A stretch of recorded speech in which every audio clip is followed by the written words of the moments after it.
Thinking about moving to Century City? Well, before you start picturing yourself sipping lattes at Italy or strolling through Westfield with shopping bags in both hands, let's talk about a few things that might make you think twice. Because while Century City has its perks, it's definitely not for anyone.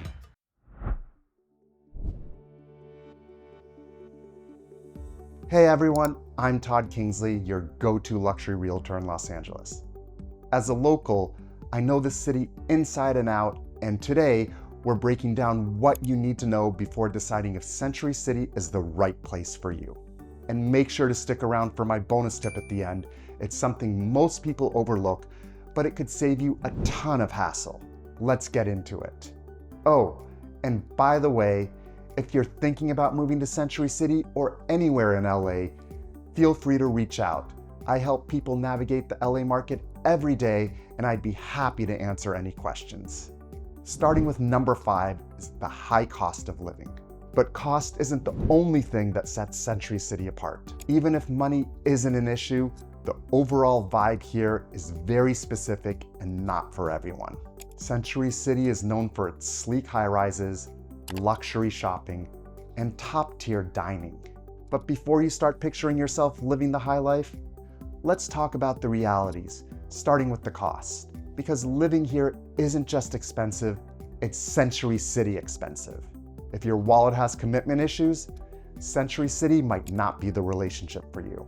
Living here is not cheap. A tiny apartment, expect to drop at least $2,500 a month in rent.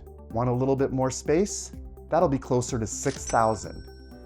And if you're thinking about buying, be ready to cough up $2 million or more for a 4-bedroom place. But it's not just the housing. Everything in Century City is extra. From groceries to dining out, prices here don't play around. Sure, you're getting top-tier restaurants, high-end shopping, and an overall luxury experience. But you've got to pay to play. Oh, and don't forget about HOA fees. If you're buying a condo, some buildings charge over $1,000 a month just in HOA dues. That's like renting an invisible extra apartment. You're paying for it, but you don't actually get to live in it. Even parking is expensive. If you're heading to Westfield Century City, you'd better keep track of time because free parking disappears real fast. And before you know it, you're paying LA prices just to leave the mall. Translation, if you love designer stores and fine dining, this place will feel like paradise. But if an $18 avocado toast makes you question your life choices, you might want to look elsewhere. Now, if you work in finance, law, or entertainment and want a short commute, the convenience might justify the price. But if you're looking for a budget-friendly LA experience, Century City isn't it. And cost isn't the only thing that makes Century unique. Let's talk about the overall vibe, because this place has a very specific kind of energy. So coming in at number 4, Century City feels like a bubble. Century City isn't just a neighborhood, it's a carefully curated bubble. Everything here is sleek, modern, and built for convenience. On paper, that sounds great, but in reality, it can feel a little artificial. Unlike areas like West Hollywood or Santa Monica, Century City doesn't have that true neighborhood feel. Sure, there are homes in places like Century Woods and Century Hill, but overall, the area is dominated by high-rises, office buildings, and luxury condos. You won't find tree-lined streets with mom-and-pop coffee shops or historic architecture that gives a place personality. It's more business district than community. And speaking of quiet, weekends here can feel almost too calm. Since so much of the area revolves around work and shopping, it clears out after business hours. If you're someone who loves a vibrant, lively atmosphere, Century City might feel a little too structured, a little too polished, and maybe even a little too quiet. And if you think that work week energy carries over into the weekend, it doesn't. In fact, once Friday evening hits, Century City practically powers down. Coming in at number 3, limited cultural and historical attractions. If you're looking for a neighborhood with a rich history, cultural landmarks, or a thriving art scene, you might be disappointed. Unlike areas like Westwood or downtown LA, which have museums, theaters, and historic sites, Century City is mostly office towers, luxury condos, and high-end shopping. It was developed in the 1960s on what was once a movie studio backlot.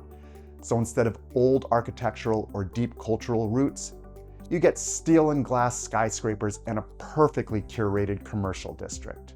There are a few notable spots like the Fairmont Century Plaza and Fox Plaza. Yes, the one from Die Hard, but these are more modern icons than historic landmarks. The area just doesn't have the same character or charm you'll find in LA's older, more established neighborhoods. If you love a city with personality, arts, and history, Century City might feel a little too polished, a little too new, and a little too corporate. If you're wondering whether Century City is the right fit for your lifestyle, let's talk. I help people find the perfect LA neighborhood every day, and I'd be happy to answer any questions. On to number 2. Century City feels more like an office park than a neighborhood. Century City wasn't designed to be a neighborhood, it was built as a business district, and it still feels like one. During the week, the area is buzzing with corporate professionals heading in and out of high-rise office towers. But outside of work hours, it's a different story. Unlike areas like Beverly Hills or Santa Monica, where you'll find walkable streets lined with local cafes, boutique shops, and community spaces, Century City is designed for efficiency, not charm. Most of the area is made up of office buildings, law firms, financial headquarters, and luxury condos. Everything is sleek, modern, and well-maintained. It's not the kind of place where you'll find a quirky bookstore, a longtime local diner, or a neighborhood bar where everyone knows your name. For some people, that's a plus. Everything is clean, polished, and professional. But if you're looking for an area with a strong sense of community, where neighbors gather and small businesses give the streets personality, Century City might feel a little too impersonal. And that structured, business-first atmosphere doesn't change much after hours, which brings me to the next point: what happens on weekends? Number 1, weekend vibes are quiet. Some neighborhoods come alive on weekends with bustling farmers markets, packed brunch spots, and a steady hum of activity. Century City, not so much. Since the area is so business-focused, the energy completely shifts after work hours, especially on weekends. The streets feel emptier, and while the restaurants and shopping are great, you won't get that spontaneous, lively atmosphere that makes a neighborhood feel full of life. If you prefer a quieter, more low-key environment, this could be a perfect fit. But if you love stepping outside and seeing people out and about, discovering live music, or stumbling upon a street fair, Century City might feel a little too still. For some, that peace and quiet is exactly what they want. For others, it feels like something is missing. And if you're still on the fence, let's talk. I help people every day figure out whether a neighborhood truly fits their lifestyle, and I'd be happy to help you do the same. But before you make any final decisions, there's one last thing you need to know, because this step could make or break your move to Century City. And for the bonus tip, the insider's test. Before making any big move, the best thing you can do is test drive the neighborhood like a local. Century City on a Tuesday morning is completely different from Century City on a Saturday afternoon. During the week, it's buzzing with professionals heading to work, but on the weekend, it's noticeably quieter. Here's my pro tip. Instead of just visiting for an hour, pretend you're already living here. Try commuting at rush hour to see how traffic feels. Grab coffee or lunch and see if the vibe matches your lifestyle. If nightlife matters to you, come by on a Friday night and see if it's too quiet. If parking is important, check how easy or impossible it is to find a spot. It's a small step, but it can save you from moving somewhere that doesn't truly fit your lifestyle. And if you need help figuring out whether Century City is the right fit for you, let's talk. I help people navigate LA real estate every day, and I'd love to help you find the perfect place. At the end of the day, Century City has a lot to offer, but it's not for everyone. I hope this video gave you some helpful insights into why Century City might not be the right place for you. From the high cost of living to the quieter weekends, it's a unique area that works for some, but isn't for everyone.